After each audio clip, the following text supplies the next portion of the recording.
ओम शांति। आज 27 जनवरी है। आज हम विशेष ध्यान देंगे कि हमारा मन पूरी तरह से हल्का रहता हो। ऐसे ना हो कि हमने अपने सिर पर बहुत सारे बोझ रख लिए हों। चेक कर लें अपने को, कहीं हमारे सिर पर अनेक गठरियां तो नहीं रखी गई हैं कि हमसे चला भी नहीं जा रहा है, हमारी कमर भी झुक गई है। हम याद कर लें, जब भगवान सामने खड़ा होकर हमें कह रहा है, बच्चे अपने ये बोझ मेरे हवाले कर दो, तो हमें अपने बोझ बाबा को देने में क्या तकलीफ होती है। क्या हम अपने को बुद्धिमान कहेंगे कि भगवान बोझ मांग रहा है और हम दे ही नहीं रहे हैं। मनुष्य की ऐसी आदत हो गई है कि न तो वो इन बोझों को संभाल सकता है और न बाबा को देना जानता है, न देना चाहता है। बार बार उस चिंतन में अपने मन को भारी किए रखता है। लेकिन हमें तो फरिश्ता बनना है। फरिश्ता माना ही डबल लाइट, जिसके ऊपर कोई बोझ नहीं हो, मन पूरी तरह हल्का हो। मन को हल्का रखना ये बहुत बड़ी कला है। सभी लोग अपने मन को हल्का नहीं रख पाते।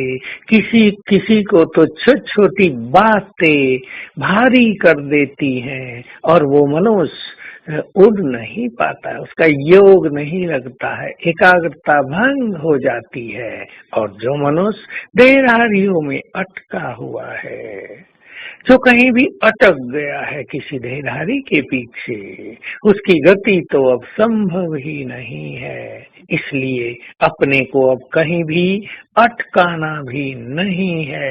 ये अटकाना बहुत बड़ा अज्ञान है।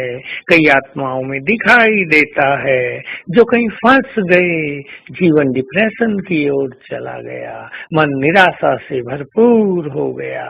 भगवान को अपना जीवन अर्पित करके फिर किसी और को जीवन अर्पित करने की इच्छा रखना महापाप होगा और ये दुर्गति का मार्ग होगा। इसलिए हमें बहुत हल्के हो जाना है और सारा दिन एक्सरसाइज करनी है। देखिए, हल्का होना एक तो ज्ञान बल से संभव है कि हम बोझ बाबा को दे दें, हम ड्रामा को जानते हुए पास्ट को भुला दें और भविष्य की चिंताओं को भी छोड़ दें, क्योंकि भविष्य हमारा निश्चित है और भविष्य हमारा महान है और हमारा भविष्य तो भगवान के हाथ में है।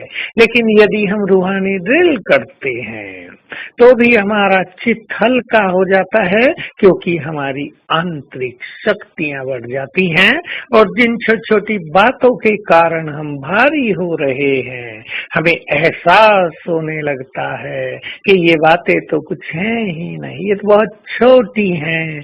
कहाँ हम और कहाँ ये बातें, कहाँ शेर और कहाँ कुत्तों का भौंकना, कहाँ शेर और कहाँ जंगल में कांटों का होना। क्या शेर जंगल के कांटों की परवाह करता है? हमें आभास होने लगता है कि हम इन बातों से बहुत महान हैं, बहुत ही ऊपर हैं। तो आइए आज सारा दिन हम इस स्पिरिचुअल ड्रिल की प्रैक्टिस करेंगे। पहले मैं आत्मा इस देह में अवतरित प्रकृति सिंहासन पर विराजमान स्वराज अधिकारी मन बुद्धि की मालिक, मैं राजा हूँ, निर्भय हूँ, मास्टर सर्वशक्तिवान हूँ। अच्छी फीलिंग के बाद अपने को ले चलेंगे सूक्ष्म लोक में। सामने बाप दादा है, बाबा के मस्तक में महाज्योति चमक रही है, बाबा दृष्टि दे रहे हैं और फिर बाबा का हाथ पकड़कर उनसे रास करेंगे, एंजॉय करेंगे प्रभु मिलन के सुखद क्षणों का। इस अनुभव के बाद चलेंगे परम धाम और आत्मा बनकर बैठ जाएंगे सर्वशक्तिवान की किरणों के नीचे, कभी शांति के सागर की किरणों के नीचे, तो कभी पतित पावन के वाइब्रेशंस के नीचे। फिर वापिस आएंगे सूक्ष्म लोक में, बाबा को सामने देखेंगे, बाय बाय करेंगे, दृष्टि लेंगे और वापिस प्रवेश करेंगे अपनी देह में। एक बार बैठकर यदि 5 बार ये अभ्यास कर लिया जाए तो मन की एकाग्रता बहुत बढ़ जाएगी और योग करने में अति आनंद प्राप्त होगा। ओम शांति।